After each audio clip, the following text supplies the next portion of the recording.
एक महत्त्वाची बातमी आहे।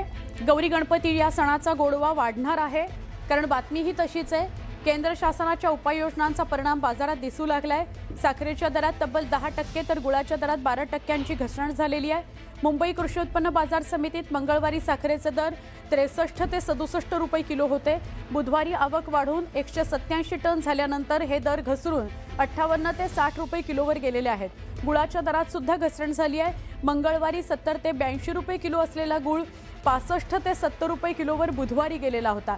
दरवाढ रोखण्याकरता केंद्राने 10 लाख टन कच्ची साखर आयात करण्याचा निर्णय घेतलेला आहे आणि आयात शुल्क माफ करण्यात आलेला आहे। त्याचबरोबर साठेबाजांवर कारवाई आणि साखर कारखान्यांमधील साठ्यावरही लक्ष केंद्रित करण्यात आलेलं आहे। त्यामुळे गौरी गणपतीच्या सणाकरता लाडू, मोदक आणि इतर गोड पदार्थ बनवणाऱ्या ग्राहकांना काहीसा दिलासा मिळाला आहे।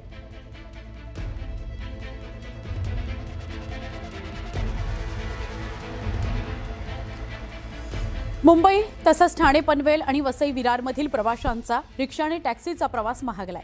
रिक्षा आणि टॅक्सीच्या भाडेवाढीला परिवहन प्राधिकरणाने मंजुरी दिली आहे। 1 सप्टेंबर 2026 पासून नवं भाडं लागू होणार आहे।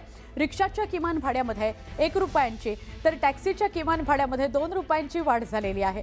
रिक्षाचं पहिल्या 1.5 किलोमीटरचं किमान भाडं 26 रुपयांवरून 27 रुपये तर रात्री 12 नंतर रिक्षाचं किमान भाडं 34 रुपये असणार आहे। टॅक्सीचं पहिलं 1.5 किलोमीटरचं किमान भाडं 31 रुपयांवरून 33 रुपये तर रात्री 12 नंतर टॅक्सीचं किमान भाडं 41 रुपये असणार आहे।